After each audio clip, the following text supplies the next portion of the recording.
എല്ലാവർക്കും സംയോഗ ലൈഫിലേക്ക് സ്വാഗതം.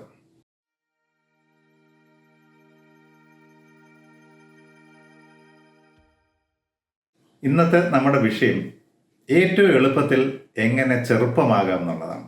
ഒരാളിൻ്റെ ചെറുപ്പം നിശ്ചയിക്കുന്നത് യഥാർത്ഥത്തിൽ അയാൾ ജനിച്ചിട്ട് എത്ര വർഷമായി എന്നുള്ള രീതിയിൽ ആണ് ഒരു പക്ഷേ നിങ്ങൾ കണക്കാക്കുന്നത്. എന്നാൽ ഒരാളിൻ്റെ ഒരു ബയോളജിക്കൽ ഏജ്, അയാളുടെ ശരീരത്തിൻ്റെ ഫ്ലെക്സിബിലിറ്റിയും സ്ട്രെങ്തും, ശരീരത്തിന് എത്രമാത്രം ബെൻഡ് ചെയ്യാൻ പറ്റും. ഇപ്പം വളരെ പ്രായം കുറഞ്ഞ ഒരാൾ, അല്പം പോലും കുനിയാൻ പറ്റാത്ത ഒരാളാണെന്നുണ്ടെങ്കിൽ അയാൾ പ്രായമായ ഒരാളിന് തുല്യമാണ്.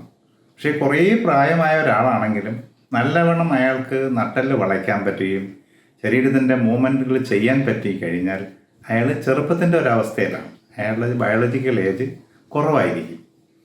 അപ്പോൾ എങ്ങനെയാണ് നമുക്ക് ഏറ്റവും പെട്ടെന്ന് ഫ്ലെക്സിബിൾ ആവാൻ പറ്റുന്നത്? നട്ടെല്ല് നിങ്ങൾക്കറിയാമല്ലോ, 33 ഗണ്ണങ്ങളായിട്ടാണ് മനുഷ്യൻ്റെ നട്ടെല്ല് ക്രമീകരിച്ചിരിക്കുന്നത്. അതിനിടയിലെല്ലാം കാർട്ടിലേജ് ഉണ്ട്.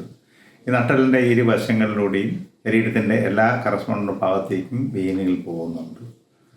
ഈ അവസ്ഥയിൽ നട്ടെല്ല് ശരിക്ക് ബെൻഡ് ചെയ്യാൻ പറ്റിയില്ലെങ്കിൽ, ഫ്ലെക്സിബിൾ ആയില്ലെങ്കിൽ, ശരിക്ക് വളരെ പ്രായമായ ഒരാളിൻ്റെ അവസ്ഥയിലാണ് അദ്ദേഹം തുടരുന്നത്.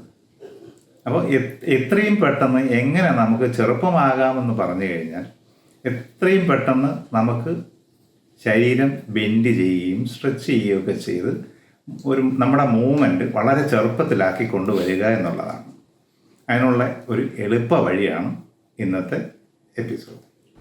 ഞാനിപ്പോൾ പറയാൻ പോകുന്നത് വളരെ സീരിയസ് ആയിട്ടുള്ള ഒരു കർമ്മത്തെക്കുറിച്ചാണ്, പക്ഷേ വളരെ ലളിതവുമാണ്.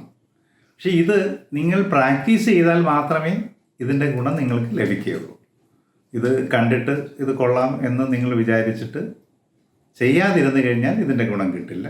നിങ്ങൾ ദിവസവും ചെയ്ത് കഴിഞ്ഞാൽ നിങ്ങൾക്ക് വളരെ ചെറുപ്പത്തിൽ ഉള്ള ഒരു ആളായിട്ട് തന്നെ എത്ര പ്രായമായാലും നിങ്ങൾക്ക് തുടരാൻ കഴിയും. ഇതിൻ്റെ സീരിയസ്നെസ് എന്ന് പറഞ്ഞു കഴിഞ്ഞാൽ, ഒന്ന് ഏറ്റവും കുറച്ച് എനർജി ചിലവാക്കിക്കൊണ്ട് നമുക്ക് എക്സിസ്റ്റ് ചെയ്യാൻ കഴിയുന്ന ഒരു പോസ്റ്ററാണ്. യഥാർത്ഥത്തിൽ ഈ പോസ്റ്ററിലാണ് നമ്മൾ അമ്മയുടെ വയറ്റിൽ സുഖമായി കിടക്കുന്നത്. പട്ടാളക്കാർ തണുപ്പ് സ്ഥലങ്ങളിൽ എക്സിസ്റ്റ് ചെയ്യുന്നത് ഈ പോസ്റ്ററിലൂടെയാണ്. നമ്മളും തണുപ്പത്ത് അറിയാതെ ചുരുണ്ടുകൂടി കിടക്കുന്ന ആ അവസ്ഥയെന്ന് പറഞ്ഞു കഴിഞ്ഞാൽ, തുടയിലെ ഇടയിലൊക്കെ കൈ വെച്ച് സുഖമായി കിടന്നുറങ്ങുന്ന ആ പോസ്റ്റർ. ഇതിപ്പോൾ അങ്ങനെ ചെയ്യുന്നില്ലെന്നേ ഉള്ളൂ. ഇത് നട്ടെല്ല് കിടന്നുകൊണ്ട് ഏറ്റവും സുഗമമായിട്ട് വളയ്ക്കാനായിട്ടുള്ള മാർഗമാണ്. ഇതിനെ ഗർഭസ്ഥാസനം എന്നാണ് പറയുന്നത്. ഗർഭസ്ഥമായിരിക്കുന്ന അവസ്ഥയിൽ എങ്ങനെയാണോ നമ്മൾ കിടക്കുന്നത് അത് തന്നെയാണ്. നമ്മൾ ഏറ്റവും കുറച്ച് എനർജി ചെലവാക്കി നട്ടെല്ല് വളയ്ക്കാൻ പറ്റുന്ന ഒരു ആസനമാണ് ഗർഭസ്ഥാസനം.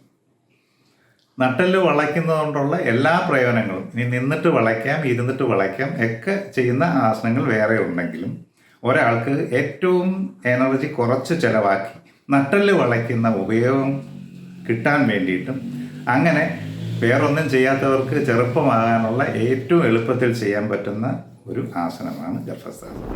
ഈ ഗർഭസ്ഥാസനം എങ്ങനെയാണ് ചെയ്യുന്നതെന്നുള്ളത് വേറൊരു എപ്പിസോഡായിട്ട് ചെയ്യുന്നുണ്ട്. അത് നിങ്ങൾക്ക് ഒരുപക്ഷെ പ്രാക്ടീസ് ചെയ്യാൻ എളുപ്പത്തിൽ ഇങ്ങനെ ഉള്ള എല്ലാ ആസനങ്ങളും വേറെ വേറെ എപ്പിസോഡുകളായിട്ട് ചെയ്ത് ഡിസ്ക്രിപ്ഷനിൽ കൊടുക്കുന്നുണ്ട്. നിങ്ങൾക്ക് മറ്റൊരു ആസനങ്ങളും ചെയ്യാൻ കഴിഞ്ഞില്ലെങ്കിലും ഈ ആസനം നിങ്ങൾ ചെയ്ത് കഴിഞ്ഞാൽ അതുകൊണ്ടുള്ള ഉപയോഗങ്ങളെല്ലാം നിങ്ങൾക്ക് തീർച്ചയായിട്ടും കിട്ടും. യോഗയുടെ പ്രാഥമികമായിട്ടുള്ള ഒരു ചംക്രമണം തുടങ്ങുന്നത് തന്നെ ഒരു കുട്ടി ഗർഭസ്ഥമായിരിക്കുന്ന അവസ്ഥയിൽ നിന്ന് പിന്നെ അങ്ങോട്ട് ജനിച്ച് ശ്വാസമെടുത്ത് കൈകാൽ ചലിപ്പിച്ച് ചരിഞ്ഞ് കിടന്ന് കമർന്ന് കിടന്ന് മുട്ടിൽ എണീക്കുന്ന രീതിയിലാണ് നമ്മൾ ചിട്ടപ്പെടുത്തിയിരിക്കുന്നത്. ആ ചിട്ടപ്പെടുത്തലിൻ്റെ ആദ്യത്തെ ഒരു ആസനമാണ് ഗർഭസ്ഥാസനം. നമുക്ക് ഏറ്റവും കുറച്ച് എനർജി ചിലവാക്കിക്കൊണ്ട് നട്ടെല്ലിൻ്റെ 33 ഗണ്ണങ്ങളെയും ഫ്ലെക്സിബിൾ ആക്കാനുള്ള ഒരു ആസനമാണ്. ഇതുകൊണ്ട് നമുക്ക് വളരെ സ്വസ്ഥമാകാൻ പറ്റും, വളരെ ശാന്തമാകാൻ പറ്റും, നമ്മുടെ ക്ഷീണമൊക്കെ നമുക്ക് ഇല്ലാതെയാക്കാൻ പറ്റും. ചില മൂവ്മെൻറ്റ്സുകളും ചില വ്യായാമങ്ങളും ഒക്കെ നമ്മുടെ തലച്ചോറിലെ ഹോർമോണുകളെ ഉത്തേജിപ്പിച്ച് നമുക്ക് വളരെ സ്വസ്ഥവും സമാധാനവും സന്തോഷവുമൊക്കെ തരുന്ന ചില കാര്യങ്ങളുണ്ട്. നമുക്ക് ജീവിതത്തിൽ സ്വസ്ഥമാകാൻ വേറെ ഒന്നും തിരക്കി പോകാതെ ഇങ്ങനെയുള്ള കൊച്ചു കൊച്ചു കാര്യങ്ങളിലൂടെ നമുക്ക് സ്വസ്ഥത നേടാൻ കഴിയും. ഇതിനെക്കുറിച്ച് കൂടുതൽ വിവരണം, അത് എങ്ങനെ ചെയ്യണം എന്നുള്ളതിൻ്റെ ഒരു വിശദമായിട്ടുള്ള വിവരണം വേറെ ഒരു എപ്പിസോഡിൽ ചെയ്ത് അതിന് ഡിസ്ക്രിപ്ഷനിൽ ഇടുന്നുണ്ട്. അപ്പോൾ അതായിരിക്കും നിങ്ങൾക്ക് ഒരു പക്ഷേ കണ്ട് അത് ചെയ്യാനുള്ള സൗകര്യം കൂടുതലായിട്ടുണ്ടാകുന്നത്. എല്ലാവർക്കും നന്ദി, നമസ്കാരം.